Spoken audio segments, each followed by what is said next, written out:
Hi friends, welcome to Arul cooking channel. இன்னைக்கு நம்ம சேனலில் பார்க்க போகிற ரெசிபி பாவக்காய் வச்சு ஒரு சூப்பர் அண்ட் டேஸ்டியான ஸ்நாக்ஸ் ரெசிபி தான். பாவக்காய் சிப்ஸ் செஞ்சு காட்ட போகிறேன்.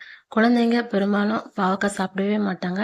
இந்த மாதிரி நீங்கள் செஞ்சு கொடுத்தீங்கன்னா பாவக்காவே பிடிக்காதுன்ற குழந்தைங்க ஒரு 3 இல்லை 5 இந்த மாதிரி கூட எடுத்து சாப்பிடுவாங்க. நிறைய சாப்பிடுவாங்க நான் சொல்ல மாட்டேன்.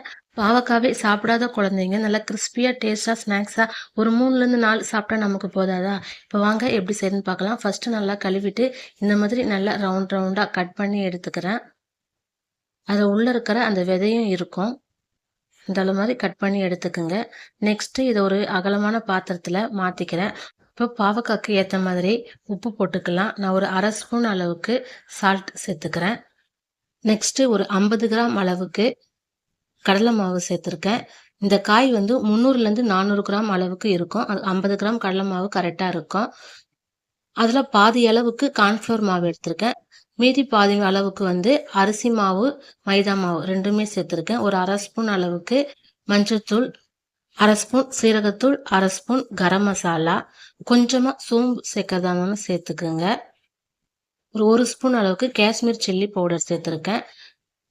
ஒரு 1/4 ஸ்பூன் அளவுக்கு பெருங்காயத்தூள், 1 ஸ்பூன் அளவுக்கு இஞ்சி பூண்டு பேஸ்ட்டு.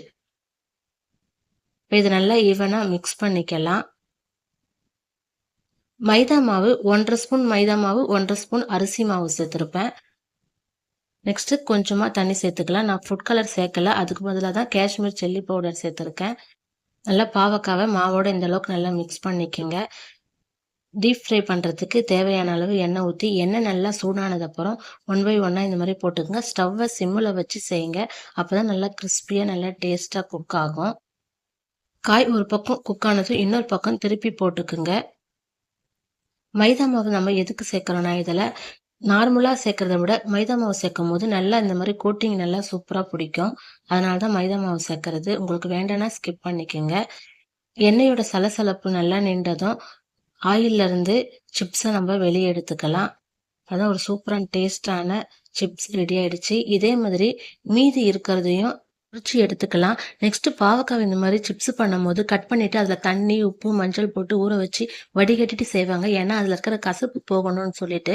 அதில் கசப்பு மட்டும் போல, அதில் இருக்கிற சத்துமே போகுது. அதனால் அந்த மாதிரி குழந்தைங்களுக்கு செஞ்சு கொடுக்காதீங்க. முடிஞ்ச அளவுக்கு எப்படிலாம் அவங்க சாப்பிடுவாங்களோ அந்த மாதிரி செஞ்சு கொடுங்க. அவங்க 3, 4, 5 சாப்பிட்டாலே போதும். நீங்களும் இதே மாதிரி உங்கள் வீட்டில் உங்கள் குழந்தைங்களுக்கு செஞ்சு கொடுத்து பாருங்கள். என்ஜாய் பண்ணுங்கள். அருள் குக்கிங் சேனல் லைக் பண்ணுங்கள், ஷேர் பண்ணுங்கள், சப்ஸ்கிரைப் பண்ணுங்கள். தேங்க்யூ ஃபார் வாட்சிங்.